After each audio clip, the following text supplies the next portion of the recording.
नमस्कार दोस्तों, good morning, Radhe Radhe, जय श्री कृष्णा। सभी को राम राम। आप सभी स्वस्थ होंगे, मस्त होंगे, जानदार होंगे, शानदार होंगे, टकाटक होंगे।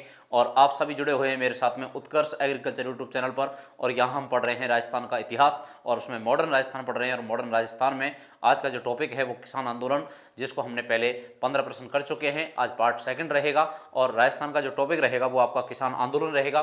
किसान आंदोलन से संबंधित प्रश्न जो हैं उनके बारे में आज इस सेशन में हम चर्चा करने वाले हैं। तो किसान आंदोलन के जो प्रश्न पढ़े थे हमने लगभग 15 प्रश्न कर लिए थे और उस 15 प्रश्न का आपने बिल्कुल अच्छे से जवाब दिया था। जितने भी स्टूडेंट जुड़े हुए हैं वो क्लास को एक बार शेयर कर दें, अपने ज़्यादा से ज़्यादा दोस्तों साथियों को जोड़ने का प्रयास कर रहे हैं। राजस्थान का जितने भी कंपटीशन है उन सभी के लिए इंपॉर्टेंट क्लास है। सभी में किसान आंदोलन टॉपिक होता है और किसान आंदोलन से प्रश्न पूछे जाते हैं। तो सभी विद्यार्थी इस क्लास को लें और ज़्यादा से ज़्यादा अपने साथियों को, दोस्तों को शेयर भी करें इस क्लास को। तो दोस्तों आज का जो टॉपिक है वो राजस्थान में किसान आंदोलन, और किसान आंदोलन जो है उस किसान आंदोलन के बारे में हम चर्चा कर रहे हैं। तो किसान आंदोलन में हमने प्रश्न पढ़ लिए थे 15 और 16वां जो प्रश्न है उससे आज आगे चलेंगे। तो देखो 16वां प्रश्न है, बिजोलिया के किसानों द्वारा उनकी जमीनें वापस दिलाने में हस्तक्षेप करने वाला मेवाड़ का तत्कालीन प्रधानमंत्री कौन था। मेवाड़ का तत्कालीन जो प्रधानमंत्री है वो कौन था उस समय जब किसानों की जमीनें वापस लौटाई गई थी। समझौता हुआ था और वो समझौता हुआ था 1941 ईस्वी में। तब उस समय मेवाड़ के प्रधानमंत्री कौन थे। तो देखो सर सुखदेव प्रसाद, के एम मुंशी, टी विजय राघवाचार्य, रमाकांत मालवीय। अच्छे से समझ करके आंसर देना, बहुत अच्छे, शाबाश। यानी कि इस समय 1941 ईस्वी में समझौता हो गया और 1941 ईस्वी में यह आंदोलन समाप्त हुआ था। और उस समय किसान नेता थे माणिकलाल वर्मा। तो वर्मा जी जो हैं उनके बीच में समझौता हो गया था। मेवाड़ के प्रधानमंत्री थे उस समय कौन, सर टी विजय राघवाचार्य। इनके बीच में समझौता हो गया था और उसके बाद में किसानों की जमीनें वापस कर दी जाती हैं। और ये आंदोलन जो है लगभग 44 वर्ष चलने के बाद में समाप्त हुआ था। भारत का सबसे बड़ा अहिंसक किसान आंदोलन था विजोलिया किसान आंदोलन। और विजोलिया किसान आंदोलन जो है उस समय सर टी विजय राघवाचार्य मेवाड़ के प्रधानमंत्री थे 1941 ईस्वी में। और उस समय यहाँ वर्मा जी जो हैं उन वर्मा जी के बीच में और मेवाड़ के जो सरकार थी उसके बीच में समझौता हो जाता है। और उसके बाद में किसानों की जो जमीनें थी वो वापस दिला दी जाती हैं। और उसमें उस समय महत्वपूर्ण भूमिका रही थी किसकी, तो वो रही थी मेवाड़ के प्रधानमंत्री की। और मेवाड़ के प्रधानमंत्री थे कौन, सर टी विजय राघवाचार्य। ठीक है, तो इसका जो आंसर है वो बिल्कुल सी करेक्ट आंसर है। बिल्कुल सबने टकाटक आंसर दिया है, बहुत अच्छा आंसर, बिल्कुल सबका सही आंसर है। तो अगला प्रश्न क्या कह रहा है, अगले प्रश्न की बात करते हैं दोस्तों। देखो अगला प्रश्न क्या कहता है, सुनना। पथिक जी ने अजमेर से प्रकाशित किस समाचार पत्र के माध्यम से विजोलिया परगने के अत्याचारों को उजागर किया था। तरुण राजस्थान, राजस्थान केसरी, लोकवाणी और नवीन राजस्थान। अब देखो यहां अगर हम बात करें तो राजस्थान केसरी समाचार पत्र है, ये 1919 ईस्वी में प्रकाशित हुआ था। और 1919 में पथिक जी ने वर्धा से प्रकाशित किया था, वर्धा महाराष्ट्र से प्रकाशित किया गया था। तो अब ये पूछ रहा है अजमेर का, किसका, अजमेर का। तो अजमेर से प्रकाशित हुआ था 1922 ईस्वी में। और 1922 ईस्वी में समाचार पत्र प्रकाशित हुआ था, उसका नाम था नवीन राजस्थान। बाद में सरकार ने 1923 ईस्वी में इस समाचार पत्र को प्रतिबंधित कर दिया था और फिर इसका नाम बदलकर क्या किया गया था, तरुण राजस्थान नाम रखा गया था इसी नवीन राजस्थान का। तो यहां पर इसमें यहां अजमेर से प्रकाशित किया गया समाचार पत्र था और बिजोलिया परगने के अत्याचारों को इसमें उजागर किया गया था, इसलिए इस पर रोक लगा दी गई थी और ये नवीन राजस्थान समाचार पत्र था दोस्तों। ठीक है, बहुत अच्छा आंसर दिया सभी ने, बिल्कुल सही आंसर दिया है। तो यहाँ पर नवीन जो राजस्थान है वो नवीन राजस्थान समाचार पत्र है। और नवीन राजस्थान समाचार पत्र 1923 ईस्वी में इसको बंद कर दिया गया था। 1922 में अजमेर से प्रकाशित किया था, विजय सिंह पथिक का समाचार पत्र था। इसमें किसान जो थे उनके अत्याचार जो किए जा रहे थे उन पर सरकार द्वारा, प्रशासन द्वारा उनको उजागर किया गया था, इसलिए इस पर रोक लगा दी गई थी 1923 ईस्वी में। फिर इसको नाम बदल करके दोबारा से प्रकाशित किया गया था और तब इसका नाम रखा था दोस्तों क्या, तरुण राजस्थान। क्या नाम रखा था, तरुण राजस्थान इसका नाम रखा था। तो बिल्कुल करेक्ट आंसर दिया है सभी ने, बिल्कुल सही आंसर है। 17वां प्रश्न था, नवीन राजस्थान इसका आंसर हो जाएगा। अगला प्रश्न क्या कर रहा है, देखो बेंगू किसान आंदोलन को प्रेरणा किस किसान आंदोलन से मिली थी। बेंगू किसान आंदोलन है ये शुरू हुआ था, बेंगू किसान आंदोलन 1921 ईस्वी में। और 1921 ईस्वी में ये आंदोलन बेंगू मेवाड़ की ही एक रियासत थी, ठिकाना था, मेवाड़ रियासत का ठिकाना है बेंगू। और बेंगू जो था 1921 ईस्वी में, 1921 ईस्वी में यहाँ पर बेंगू में किसान जो है उन्होंने सभा की थी भैरुकुंड नामक स्थान पर। कौन सा स्थान है? भैरुकुंड नामक स्थान है। और इस भैरुकुंड नामक स्थान पर किसानों ने सभा की थी मैनाल गांव में। कहाँ पे? मैनाल गांव में। और यहाँ से ये आंदोलन शुरू हुआ था रामनारायण चौधरी के नेतृत्व में, रामनारायण चौधरी के नेतृत्व में। और रामनारायण जो चौधरी हैं वो इस समय राजस्थान सेवा संघ के इस समय अध्यक्ष भी थे। तो राजस्थान सेवा संघ के माध्यम से आंदोलन चलाया जाता है। और यहाँ पर बेंगू के जो किसान हैं उन बेंगू के किसानों का नेतृत्व किया जाता है किसके द्वारा? तो यहाँ पर बेंगू जो किसान हैं उनका नेतृत्व कर रहे थे रामनारायण चौधरी, और रामनारायण चौधरी के नेतृत्व में आंदोलन चलता है। अब यहाँ पर प्रश्न आपसे पूछा गया है कि ये किससे प्रेरित थे, किसानों को किससे प्रेरणा मिली थी? तो यहाँ इस समय हुआ क्या था कि 1921 ईस्वी की बात है। और 1921 ईस्वी में जब ये आंदोलन शुरू हुआ तो पड़ोस में आंदोलन चल रहा था जिसका नाम था विजोलिया किसान आंदोलन। कौन सा? विजोलिया किसान आंदोलन। और विजोलिया किसान आंदोलन जो था वो उससे प्रेरित हुए विजोलिया के किसानों से, यहाँ के किसान बेंगू के, और उन्होंने फिर रामनारायण चौधरी के नेतृत्व में आंदोलन शुरू किया था। तो बिल्कुल सही आंसर है, सभी का टकाटक आंसर है एकदम। क्लास को शेयर करते रहें, अपने दोस्तों साथियों को ज़्यादा से ज़्यादा जोड़ने का प्रयास कर रहे हैं। तो ये प्रयास जो है वो निरंतर बनाए रखें और ज़्यादा से ज़्यादा क्लास को शेयर करते रहें दोस्तों। बिल्कुल सही आंसर है, टकाटक आंसर है, डी आंसर दिया है, बहुत अच्छा आंसर। यानी कि विजोलिया जो किसान आंदोलन है, और विजोलिया जो किसान आंदोलन है, इस विजोलिया किसान आंदोलन, ठीक है, से ही प्रेरित हुए थे कहाँ के किसान? बेंगू के किसान। इनको प्रेरणा मिलती है और इसके माध्यम से ये किसान जो हैं वो किसान फिर अपने यहाँ आंदोलन शुरू करते हैं। भैरुकुंड नामक स्थान पर सभा होती है और रामनारायण चौधरी राजस्थान सेवा संघ के समय अध्यक्ष थे, तो उनके द्वारा फिर यह आंदोलन का नेतृत्व किया जाता है। यही हिंसक घटना घटित होती है। और फिर 1922 ईस्वी में समझौता हो गया था। उस समझौते को कहते हैं बोल्शेविक समझौता। बेंगू के ठाकुर अनूप सिंह थे, उनसे समझौता हो गया था। फिर ट्रेंच ने यहाँ पर गोलियां चलवाई थी। ट्रेंच आयोग का संबंध बेंगू किसान आंदोलन से है, जिसमें 13 जुलाई 1923 ईस्वी को यह हिंसक घटना घटित होती है। गोविंदपुरा नामक स्थान था और वहां पर गोलीबारी की जाती है और उस गोलीबारी में 2 किसान शहीद होते हैं। एक तो थे कौन? अच्छे से जानते हैं आप, रूपाजी धाकड़, और एक थे कृपाजी धाकड़। तो रूपाजी और कृपाजी जो धाकड़ हैं उनका संबंध बेंगू किसान आंदोलन से ही है और ये विजोलिया से प्रेरित हुए हैं। तो इसका आंसर हो जाएगा डी, बिल्कुल सही आंसर है। अगला प्रश्न क्या कह रहा है दोस्तों? देखो, निम्नलिखित को सुमेलित कीजिए। सूची फर्स्ट, सूची सेकंड, बिजोलिया, बेंगू, बरड, नीमूचाणा, और इधर यहाँ इनसे संबंधित स्थान दे रखे हैं कि वो किस क्षेत्र से संबंधित हैं। तो देखो, बिजोलिया का जो संबंध है वो किससे है? बिजोलिया कहाँ पड़ता है? बेंगू कहाँ पड़ता है? बरड कहाँ पर है? और नीमूचाणा कहाँ पर है? तो बिजोलिया पड़ता है कहाँ पे? भीलवाड़ा में। तो ए में हो जाएगा 4, ठीक है। बेंगू जो है, ये बेंगू की जागीर कहाँ पड़ती है? चित्तौड़गढ़ में। तो बेंगू बी में हो जाएगा 3, बरड़ 2 बूंदी, और नीमूचाणा अलवर 1। तो इसका आंसर हो जाएगा 4 3 2 1, 4 3 2 1। तो 4 3 2 1 सी आंसर है, सी करेक्ट आंसर है। बिल्कुल सबका टकाटक आंसर है, बहुत अच्छा आंसर दिया है, वेरी गुड, बहुत अच्छे भैया, ठीक है, एकदम टकाटक आंसर सभी का। तो यानी कि विजोलिया जो है वो विजोलिया का संबंध किससे है? तो भीलवाड़ा से है। बेंगू का संबंध चित्तौड़गढ़ से है, बरड़ का संबंध बूंदी से है, और नीमूचाणा का संबंध अलवर से है, ठीक है। तो यहाँ पर ये किसानों के आंदोलन हुए हैं। विजोलिया किसान आंदोलन चला है 1897 ईस्वी में शुरू हुआ था, 1941 ईस्वी तक चला है, ठीक है। और यहाँ बेंगू की बात करें तो बेंगू 1921 ईस्वी में चला और 1921 से शुरू होकर के 1925 ईस्वी तक चला है, ठीक है। और बरड़ किसान आंदोलन है, इसका संबंध है बूंदी से, 1922 ईस्वी में शुरू हुआ था। ये 1922 ईस्वी में शुरू होता है, बाद में दबा दिया जाता है। 2 अप्रैल 1923 को यहाँ से घटना घटित हो जाती है बरड़ में। और बरड़ किसान आंदोलन था, यहाँ पर डाबी हत्याकांड होता है। डाबी हत्याकांड में नानक जी भील जो हैं उनको और देवीलाल गुर्जर को गोली मार दी जाती है। नीमूचाणा हत्याकांड, इसका जो संबंध है वो 14 मई 1925 ईस्वी घटना थी नीमूचाणा की। तो नीमूचाणा हत्याकांड जहाँ पर गोलियां चलवाई थी किसने? तो आपको अच्छे से पता है, छज्जू सिंह, और छज्जू सिंह को राजस्थान का जनरल डायर कहा जाता है। बिल्कुल टकाटक आंसर दिए हैं सभी ने, बिल्कुल सही आंसर दिया है, यानी कि सी आंसर जो है वो करेक्ट आंसर होगा। इनका मिलान करने का प्रश्न है। जिले पूछे हैं संबंधित, किससे संबंधित हैं? तो यहाँ पर बिजोलिया भीलवाड़ा में है, बेंगू चित्तौड़गढ़ में, बरड़ बूंदी में है, और नीमूचाणा किसमें है? अलवर में है। बिल्कुल सही आंसर सभी का। अगला प्रश्न क्या कह रहा है, सुनना दोस्तों।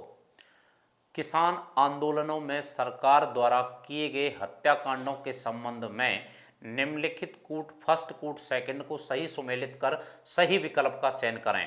हत्याकांड और समय दे रखा है, गोविंदपुरा, डाबी, नीमूचाणा और डाबड़ा, ठीक है। अब देखो इनका सही से मिलान करो आप, ठीक है, अच्छे से मिलान करना। गोविंदपुरा इसका संबंध अगर हम बात करें तो इसका संबंध है किससे, बेंगू किसान आंदोलन से। किससे, बेंगू किसान आंदोलन से। डाबी का है बरड़ बूंदी किसान आंदोलन से, बरड़ बूंदी किसान आंदोलन से, ठीक है, बरड़ बूंदी किसान। नीमूचाणा है, नीमूचाणा यहाँ अलवर किसान आंदोलन से संबंधित है। किससे, अलवर से। और डाबड़ा किससे है, मारवाड़ से संबंधित है। किससे, मारवाड़ से।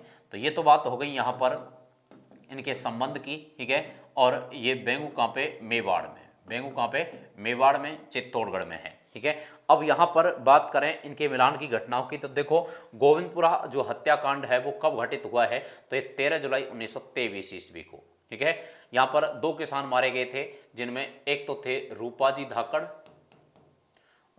धाकड़ और एक थे कृपाजी धाकड़। ये सब जानते हैं आप। रूपाजी और कृपाजी की गोली मार करके हत्या की गई थी। फिर डाबी है, और डाबी की घटना हुई है 2 अप्रैल 1923 ईस्वी, ठीक है। यहाँ पर झंडा गीत गाते हुए नानक जी भील और उनके साथी देवीलाल गुर्जर, उनको गोली मारी गई थी। तो ये दोनों शहीद हुए थे।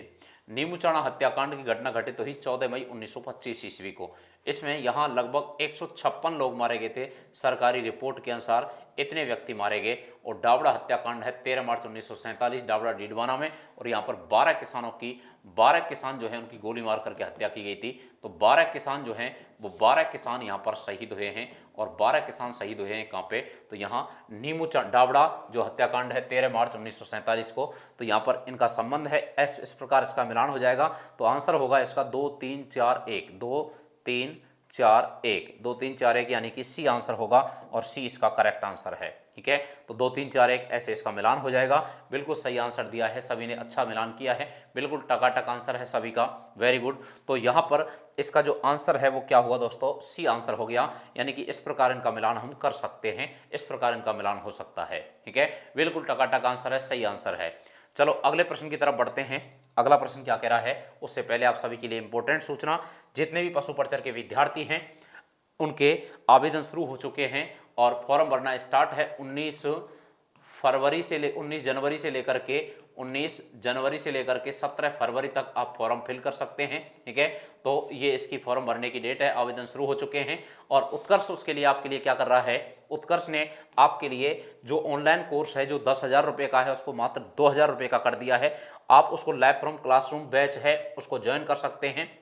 जोधपुर और जयपुर दोनों जगह से ये लाइव है। 19 तारीख को नया बैच भी स्टार्ट हुआ है, उसको आप ज़्यादा से ज़्यादा विद्यार्थी उत्कर्ष से साथ जुड़ करके अपनी तैयारी को बेहतरीन मजबूत कर सकते हैं। ऑफलाइन पढ़ना चाहते हैं तो ऑफलाइन बैच भी स्टार्ट हैं, और ऑफलाइन बैच जयपुर और जोधपुर दोनों सेंटर से शुरू किए गए हैं 19 फरवरी को। और वही बैच अगर आप यहाँ आना संभव नहीं है, घर बैठे पढ़ना चाहते हैं, तो आप 2,000 रुपये में, ठीक है, इस कोर्स को खरीद सकते हैं। जो हम ऑफलाइन पढ़ा रहे हैं वही लैब फ्रॉम क्लासरूम आपको घर बैठे कोर्स मिल जाएगा मात्र 2,000 रुपये में। तो इसलिए इस ऑफर का ज़्यादा से ज़्यादा फायदा उठाएं। गूगल प्ले स्टोर से उत्कर्ष ऐप डाउनलोड करें, और वहाँ से डाउनलोड करके संबंधित जानकारी प्राप्त करके इस ऑफर का फायदा उठा सकते हैं। जितने भी एनिमल अटेंडेंट के विद्यार्थी हैं, पशु परिचर के विद्यार्थी हैं, बड़ी भर्ती है, लगभग 6,000 वैकेंसी हैं, मौका चूकना नहीं है, और जॉब जो है सरकारी वो लेनी है। तो ये ऐप जरूर पढ़ें, और जरूर संबंधित जो जानकारी हैं वो उत्कर्ष यूट्यूब चैनल से जुड़े रहें। जो भी भर्ती से संबंधित जानकारियां होंगी वो बीच बीच में आपको साझा की जाएंगी, तो आप जुड़े रहें क्लास से। और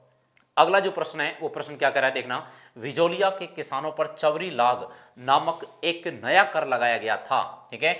चवरी लाग लगाया गया था, जिसमें लड़की के विवाह पर यह कर लिया जाता था, और इसकी जो राशि रखी गई थी वो 5 रुपये अथवा 13 रुपये थी। यहाँ एक ही आ सकती है पेपर में, क्योंकि राजस्थान बोर्ड की किताब में दोनों दे रखी हैं 5 अथवा 13, तो कोई सी भी एक आएगी। तो ध्यान रखना 5 रुपये अथवा 13 रुपये ये नगद राशि रखी गई थी, और नगद जो राशि है 5 रुपये अथवा 13 रुपये ये ली जाती थी लड़की के विवाह पर। और ये चमरी कर लगाया था, चमरी लाग लगाई गई थी, और ये लगाया था किसने, राव कृष्ण सिंह ने। तो यहाँ राव कृष्ण सिंह जो थे वो राव कृष्ण सिंह बिजोलिया के ठाकुर थे, उनके द्वारा ये कर लगाया गया था, और ये कर 1903 ईस्वी में लगाया गया, और 1905 ईस्वी तक ये कर रहा था, और 5 रुपये अथवा 13 रुपये इसकी राशि निर्धारित की गई थी। तो यहाँ पर इस कर का विरोध होता है, और चमरी कर लगाया गया था 1903 ईस्वी में राव कृष्ण सिंह द्वारा। और 1906 ईस्वी में कर लगाया था तलवार बंधाई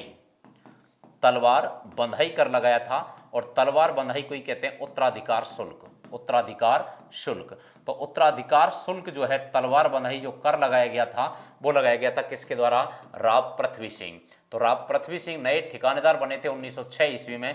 राव कृष्ण सिंह का देहांत हो गया था। इनके बाद ये ठाकुर बनते हैं विजोलिया के, और विजोलिया के जब नए ठाकुर बने तो इन्होंने 1906 में एक तलवार बंधाई उत्तराधिकार शुल्क और लागू कर दिया था। 1903 में चमरी का लगाया था, और वो लगाया था 1903 में किसने? राव कृष्ण सिंह ने। लड़की के विवाह पर लिया जाता था। तो बिल्कुल सबका करेक्ट आंसर है, एकदम सही आंसर है। 1903 में लिया गया, 1905 में इसको हटा दिया था। और तलवार बंधाई उत्तराधिकार शुल्क राव पृथ्वी सिंह ने लगाया था, ये 1906 ईस्वी में लगा था दोस्तों। वेरी गुड, एकदम टकाटक आंसर, बिल्कुल सबका सही आंसर है। अगले प्रश्न की बात करते हैं, अगले प्रश्न पे चलते हैं। देखो, बिजोलिया किसान आंदोलन के दौरान प्रकाशित होने वाले समाचार पत्रों में से कौन सही सुमेलित नहीं है? विजोलिया किसान आंदोलन के दौरान प्रकाशित होने वाले समाचार पत्रों में से कौन सही सुमेलित नहीं है? प्रताप कानपुर से, भारत मित्र प्रयाग से, अभ्युदय प्रयाग से, मराठा पूना से। विजोलिया किसान आंदोलन के दौरान प्रकाशित होने वाले समाचार पत्रों में से कौन सा सही सुमेलित नहीं है, ये पूछ रहा है आपसे आंसर, कि कौन सा अच्छे से पढ़ करके आंसर देना कि कौन सा समाचार पत्र है और वो इनका जो प्रकाशन स्थल है वो सही नहीं है, सुमेलित नहीं है। तो वो अच्छे से आंसर देना है, पढ़ करके आपको अच्छे से पढ़ करके आंसर देना है।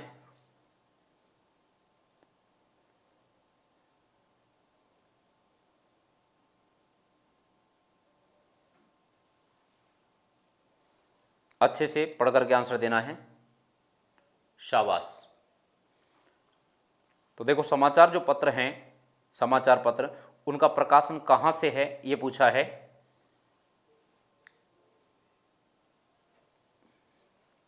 देखो, यहां पर अगर हम बात करें तो प्रताप कानपुर से प्रकाशित है, अभ्युदय प्रयाग से है, मराठा पूना से है, लेकिन भारत मित्र जो है वो यहां से प्रकाशित नहीं है। ये प्रकाशित होता था कहां से? कलकत्ता से। कहां से? कलकत्ता से। तो कलकत्ता है, यहां से प्रकाशित होता था। विजोलिया किसान आंदोलन दौरान प्रकाशित होने वाले समाचार पत्रों में से कौन सा सही सुमेलित नहीं है पूछा है, तो ये बी हो जाएगा इसका आंसर। ठीक है, बिल्कुल, हाँ शाबाश, बिल्कुल सही आंसर है, बी आंसर हो जाएगा। क्योंकि भारत मित्र जो समाचार पत्र है वो प्रयाग से प्रकाशित नहीं होकर के कहां से होता था? कलकत्ता से। अभ्युदय प्रयाग से प्रकाशित होता था, मराठा पूना से प्रकाशित होता था, और प्रताप जो है वो कानपुर से प्रकाशित होने वाला समाचार पत्र था। ठीक है, सबसे पहले प्रताप के माध्यम से पूरे भारत में इस आंदोलन को फैलाया जाता है। विजय सिंह पथिक द्वारा प्रताप पत्र था, पढ़े थे हम कल कि इसका प्रकाशन करते थे गणेश शंकर विद्यार्थी। गणेश शंकर विद्यार्थी। तो भारत मित्र जो पत्र है, ये भारत मित्र पत्र कहां से प्रकाशित होता था? तो दोस्तों ये भारत मित्र कलकत्ता से प्रकाशित होता था, प्रयाग से प्रकाशित नहीं होता था। तो इसका आंसर हो गया बी। अगला है, किसान सभा के नेता हरलाल की पत्नी किशोरी देवी के नेतृत्व में किस आंदोलन में हजारों महिलाओं ने भाग लिया था? लगभग 10,000 महिला थी। कितनी? 10,000 महिला थी, और 10,000 महिला जो थी उन्होंने भाग लिया था। अब यहां पर आंदोलन की बात करें तो कौन सा आंदोलन था? तो एक कटराथल आंदोलन था, और कटराथल आंदोलन कहां पे? सीकर में। सीकर में किशोरी देवी के नेतृत्व में लगभग 10,000 महिलाओं ने भाग लिया था। ये राजस्थान का सबसे बड़ा महिला आंदोलन था, राजस्थान का सबसे बड़ा महिला आंदोलन, सबसे बड़ा महिला आंदोलन था। तो राजस्थान में सबसे बड़ा महिलाओं का जो आंदोलन है वो राजस्थान में सबसे बड़ा महिलाओं का आंदोलन माना जाता है, कटराथल सीकर महिला आंदोलन। किशोरी देवी थी हरलाल सिंह खर्रा की पत्नी, उनके नेतृत्व में ये आंदोलन हुआ था। और इस कटराथल जो आंदोलन था सीकर में, यहाँ इस समय महिलाओं में जनजागृति लाने के लिए प्रसिद्ध जोशपूर्ण भाषण दिया था। और वो भाषण दिया था किसने? तो वो भाषण प्रसिद्ध हुआ था उत्तमा देवी का। और उत्तमा देवी जो थी दोस्तों, ये उत्तमा देवी पत्नी थी किसकी? तो उत्तमा देवी पत्नी थी ये भरतपुर के ठाकुर देशराज सिंह की। तो देशराज सिंह जो थे, उन देशराज सिंह की पत्नी थी। देशराज सिंह की पत्नी उत्तमा देवी ने यहाँ पर जोशीला भाषण दिया था। महिलाओं में जनजागृति लाने के लिए, अपने अधिकारों के प्रति प्रेरित होने के लिए वहाँ पर भाषण दिया जाता है। और कटराथल जो आंदोलन हुआ था वो कटराथल आंदोलन महिलाओं का आंदोलन था, जिसमें लगभग 10,000 महिलाओं ने भाग लिया था। राजस्थान का सबसे बड़ा महिला आंदोलन था। बिल्कुल सबने करेक्ट आंसर दिया है, टकाटक आंसर आया है। और यहाँ राजस्थान का ये सबसे बड़ा महिला आंदोलन है, किशोरी देवी के नेतृत्व में हुआ था। किसके? किशोरी देवी और किशोरी देवी पत्नी हरलाल सिंह खर्रा की, इनके नेतृत्व में आंदोलन हुआ था दोस्तों। बिल्कुल सही आंसर है, टकाटक आंसर।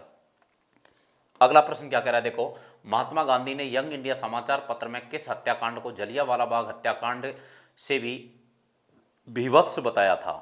यानी महात्मा गांधी ने यंग इंडिया समाचार पत्र में किस हत्याकांड को जलियांवाला बाग हत्याकांड से विवश बताया था?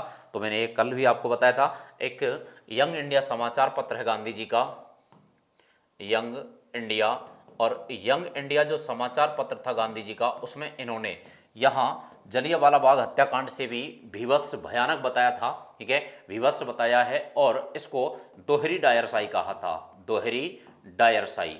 तो दोहरी डायरशाही कहा है, तो दोहरी डायरशाही के नाम से जाना जाता है। छज्जू सिंह ने यहाँ पर गोलियां चलाई थी, दोहरी डायरशाही, और जलियांवाला बाग हत्याकांड से भी विभत्स बताया था, इस घटना को भयानक बताया गया था यहाँ पर। और वो किस घटना को?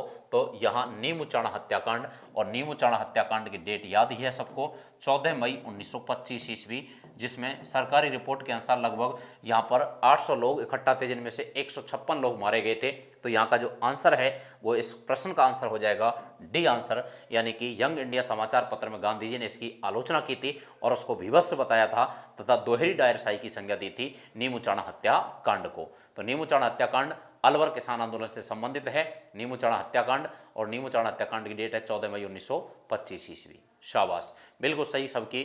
यानी जयसिंहपुरा हत्याकांड की घटना कब की है? 1934 ईस्वी की है। गोविंदपुरा हत्याकांड की घटना कब की है? तो गोविंदपुरा हत्याकांड घटना 1923 ईस्वी की है, और डाबी हत्याकांड की घटना भी 1923 ईस्वी की है। ये यहाँ अगर हम बात करें तो 2 अप्रैल की घटना है, 2 अप्रैल 1923 की, और ये 13 जुलाई 1923 ईस्वी घटना है, 13 जुलाई 1923 ईस्वी घटना है, और 1934 घटना है जयसिंहपुरा हत्याकांड, ठीक है। तो यहाँ पर अगर हम बात करें तो इसका जो आंसर होगा दोस्तों वो क्या है? डी आंसर है, बिल्कुल करेक्ट आंसर दिया है, सभी ने टकाटक आंसर दिया है। अगला प्रश्न है, उपरमाल पंच बोर्ड की स्थापना कहाँ पर की गई थी? तो उपरमाल पंच बोर्ड की जो गठन है वो गठन किया गया था, और उपरमाल पंच बोर्ड का गठन, इसका गठन कब किया गया था? तो गठन किया था पथिक जी ने। किसने? पथिक जी ने इसका गठन किया था दोस्तों। और इसका गठन कब किया गया था? हरियाली अमावस के दिन, हरियाली अमावस है उस दिन इसका गठन किया गया था, हरियाली अमावस के दिन। और दूसरी बात, यहाँ पर ये जो सदस्य थे इसमें टोटल, उन सदस्यों की संख्या कितनी थी? लिख लेना आप, 13 सदस्य थे। और इसका सरपंच बनाया था किसको? तो सरपंच बनाया था दोस्तों किसको? मन्ना पटेल को। मन्ना पटेल जो है उनको सरपंच बनाया गया था। और यहाँ बारीसाल गांव था, और बारीसाल गांव में यहाँ पर इसका गठन किया गया था उपरमाल पंच बोर्ड का। तो इसका जो आंसर है वो बिल्कुल सबने टकाटक दिया है, ए आंसर बिल्कुल सही आंसर है। बारीसाल गांव में, बारीसाल जो गांव है वहाँ पर बारीसाल गांव में ये उपरमाल पंच बोर्ड था, 1917 ईस्वी में स्थापित हुआ था। और 1917 में हरियाली अमावस के दिन, कब? 1917 ईस्वी में हरियाली अमावस के दिन ये गठित किया गया था पथिक जी द्वारा। 13 सदस्य थे इसमें, और सरपंच बनाया था इसका मन्ना पटेल को। बारीसाल गांव है, उपरमाल पंच बोर्ड का गठन किया गया था। बिल्कुल सही बात है, बिल्कुल टकाटक आंसर दिया है सभी ने, सारी बातें सही लिखी हैं, बहुत अच्छे भैया, एकदम टकाटक। अगला प्रश्न क्या कह रहा है देखो, विजोलिया किसान आंदोलन कितने वर्षों तक चला था? विजोलिया किसान आंदोलन शुरुआत कब हुई थी? 1897 ईस्वी में, और कब खत्म हुआ था? 1941 ईस्वी में। तो मैं कई बार बता चुका हूं, ये 44 वर्ष चला है, और 44 वर्ष चलने वाला भारत का सबसे बड़ा व अहिंसक किसान आंदोलन है। सबसे बड़ा और अहिंसक किसान आंदोलन माना जाता है। भारत का सबसे बड़ा और अहिंसक किसान आंदोलन है।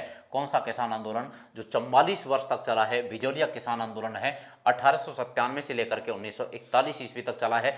3 चरण हैं इसके। चरण कितने हैं? तो 3 चरणों में इसको पढ़ते हैं हम, 3 चरण माने जाते हैं इसके। 3 चरण जो हैं उसमें पहला जो चरण है वो 1897 ईस्वी से लेकर के 1915 ईस्वी तक है। दूसरा चरण है इसका वो है 1915 ईस्वी से लेकर के 1923 ईस्वी, और तीसरा चरण है इसका 1923 ईस्वी से लेकर के 1941 ईस्वी। तो ऐसे 3 चरणों में इसको पढ़ते हैं। पहले चरण का नेतृत्व किया गया है, और वो पहले चरण का नेतृत्व किया था साधु सीताराम दास जी ने, ठीक है। दूसरे चरण का नेतृत्व किया था विजय सिंह पथिक जी ने, ठीक है। और तीसरे चरण का नेतृत्व किया था माणिक्यलाल वर्मा जी ने, ठीक है। तो माणिक्यलाल वर्मा जी, साधु सीताराम दास और विजय सिंह पथिक, इन्होंने इस आंदोलन का नेतृत्व किया था। 3 चरण थे, 3 चरणों में अलग अलग नेतृत्व करता रहे हैं इसके। और भारत का सबसे बड़ा अहिंसक किसान आंदोलन है, लगभग 44 वर्ष तक चला है। 1897 से लेकर 1944 तक चला है। तो बिल्कुल सबका सही आंसर है, 26वां प्रश्न है, टकाटक आंसर दिया है सभी ने, बहुत अच्छा भैया। अगला प्रश्न, और उससे पहले आप सभी के लिए एक इम्पोर्टेंट सूचना, महत्वपूर्ण सूचना परीक्षा की दृष्टि से भी, और जितने भी विद्यार्थी हैं जो एग्जाम की तैयारी कर रहे हैं पशु परिचर की और वो उत्कर्ष से जुड़ना चाहते हैं, तो उसके लिए उत्कर्ष लेकर के आया आप सभी के लिए एक महा सेमिनार, जिसमें एक मेगा टेस्ट भी रखा जाएगा और एक बड़ी विशाल सेमिनार होने वाली है। तो जितने भी विद्यार्थी हैं वो यहाँ इस सेमिनार में भाग लें। ध्यान रखना, तारीख है 28 जनवरी 2024 और समय रहेगा संडे सुबह 10 बजे और स्थान रहेगा शकुंतला भवन जयपुर। यहाँ पर सभी सेमिनार में जो विद्यार्थी भाग लेंगे उनके लिए क्या खास बात है, सबसे बड़ी खास बात कि 2 महायोद्धा आपको मिलेंगे आपके धुरंधर सब्जेक्ट के। उसमें एक तो लक्ष्मण सर और एक जीएल सर, इन दोनों से आप मुलाकात करेंगे वहां पर, और बाकी टीम जो है वो भी आपको वहां मिलने वाली है। तो आप सभी इस सेमिनार का हिस्सा बने। जितने भी विद्यार्थी हैं वो सीट सीमित हैं, अपना रजिस्ट्रेशन करा करके अपना स्थान फिक्स कर लें। ठीक है, रजिस्ट्रेशन के लिए आपको डिस्क्रिप्शन में पैनल कमेंट जो है वहाँ दिया गया है, वहाँ पर लिंक है, उस लिंक पर क्लिक करें और वहाँ से आप अपना रजिस्ट्रेशन करा करके अपनी सीट जो है उसको फिक्स कर सकते हैं। सेमिनार में भाग लेने वाले विद्यार्थियों के लिए खास बात क्या है कि यहाँ पाठ्यक्रम पर आधारित 300 प्रश्नों की एक बुकलेट दी जाएगी जो भी विद्यार्थी इसमें भाग लेने के लिए आएगा। फिर जो पुस्तक है बी पार्ट की, जिसके आपके 45 प्रश्न हैं इसमें पशु परिचर की भर्ती में, उसमें लक्ष्मण सर की जो पुस्तक है उसकी वास्तविक कीमत है बाजार में 180 रुपये, और उसको जो विद्यार्थी सेमिनार में भाग लेंगे उनको ये पुस्तक दी जाएगी मात्र कितने रुपए में, 100 रुपये में। और पशु परिचर के लिए यहाँ नवीनतम पाठ्यक्रम पर आधारित एक टेस्ट भी होने वाला है, और उस टेस्ट में 50 प्रश्न आएंगे और 40 मिनट का समय रहेगा, 50 अंक है उसके। वो टेस्ट जो है वो आपके लिए बहुत बेहतरीन प्रश्न होंगे उसमें, और उस टेस्ट को आप जरूर दें, इस सेमिनार का हिस्सा बने। देखना, बहुत बड़ा सेमिनार होने वाला है। सभी विद्यार्थी इसमें, प्रत्येक विद्यार्थी जो पशु परिचर की तैयारी कर रहा है राजस्थान के किसी भी क्षेत्र से है, वो इस सेमिनार का हिस्सा जरूर बने। वहां पर क्या क्या खास बातें होंगी, एग्जाम को कैसे दिया जाए, कैसे तैयारी की जाए, सारी चर्चाएं की जाएंगी, सारी रणनीति बताई जाएगी आपको। तो आप सभी इस सेमिनार में जरूर भाग लें, जरूर जरूर सभी अपने दोस्त साथी हैं उनको प्रेरित करें इसके लिए और साथ में लेकर के आएँ। तो ये सेमिनार होगी, बड़ा टेस्ट होने वाला है, इसमें सभी विद्यार्थी भाग लेंगे। तो यहाँ पर ये जानकारी आप सभी के लिए। और जो प्रश्न है वो 27वां प्रश्न क्या कह रहा है, सुनना ध्यान से दोस्तों, कि बेंगू किसान आंदोलन में किस वर्ष रूपाजी व कृपाजी धाकड़ नामक किसान सेना की गोलीबारी का शहीद हुए थे। ठीक है, तो यहाँ पर किसान हैं और किसान है रूपाजी धाकड़ और कृपाजी धाकड़। ठीक है, कई बार मैं बता चुका हूँ, ध्यान से पढ़ना, प्रश्न को अच्छे से आंसर देना। कब शहीद हुए थे, किस वर्ष शहीद हुए हैं, 1919, 1928, 1921 और 1923। तो देखो, एक किसान आंदोलन था 1921 ईस्वी में शुरू हुआ था, और 1921 ईस्वी में जिस आंदोलन की शुरुआत हुई थी, और वो शुरुआत हुई थी किसकी, बेंगू किसान आंदोलन की। किसकी, बेंगू किसान आंदोलन की। तो बेंगू किसान आंदोलन है, और बेंगू जो किसान आंदोलन है, इस बेंगू किसान आंदोलन की शुरुआत होती है, और बेंगू किसान आंदोलन की शुरुआत हुई थी वो 1921 ईस्वी में हुई है। 1921 ईस्वी में बेंगू किसान आंदोलन शुरू हुआ, और वो किसके नेतृत्व में, राम नारायण चौधरी के नेतृत्व में, राम नारायण चौधरी जी के नेतृत्व में राजस्थान सेवा संघ इस आंदोलन को चला रहा था। राम नारायण चौधरी उसके अध्यक्ष थे। और फिर यहाँ पर हिंसक घटना घटित होती है, और वो हिंसक घटना घटित हुई थी, बात थी 13 जुलाई 1923 ईस्वी की। तो 13 जुलाई 1923 ईस्वी की बात थी, और 13 जुलाई 1923 ईस्वी को यहाँ पर एक स्थान है जिसका नाम है गोविंदपुरा। कौन सा गांव है, गोविंदपुरा गांव है। और गोविंदपुरा जो है, यहाँ गोविंदपुरा गांव में किसानों की सभा हो रही थी ट्रेंच की रिपोर्ट के विरोध में, और गोविंदपुरा में आकर के 1923 ईस्वी में यहाँ गोलियां चलाई गई मिस्टर ट्रेंच द्वारा, जिसमें 2 किसान शहीद हुए थे, एक तो रूपाजी धाकड़ और एक कृपाजी धाकड़। तो रूपाजी और कृपाजी की गोली मार करके यहाँ पर हत्या की गई थी।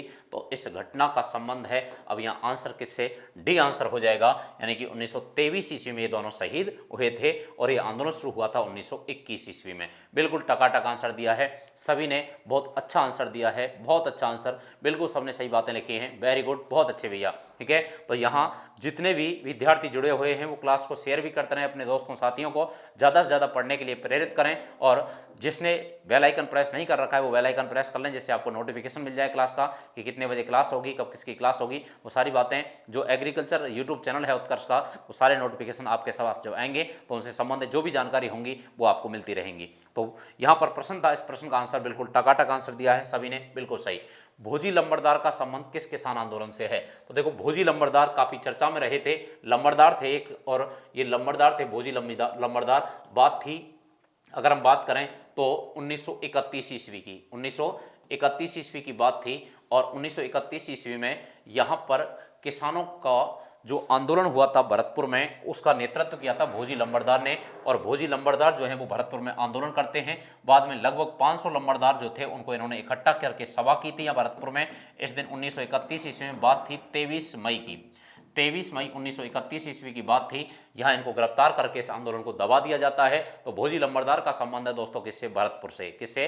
भरतपुर से है भोजी लंबरदार का संबंध। ठीक है, तो भरतपुर भोजी लंबरदार एक लंबरदार थे भरतपुर में, और उनके नेतृत्व में आंदोलन हुआ था। लगभग 500 किसान थे और 500 किसानों की यहाँ पर सभा थी। और उस भोजी लंबरदार जो हैं, उन भोजी लंबरदार को गिरफ्तार करके इस आंदोलन को यहाँ पर दबा दिया गया था।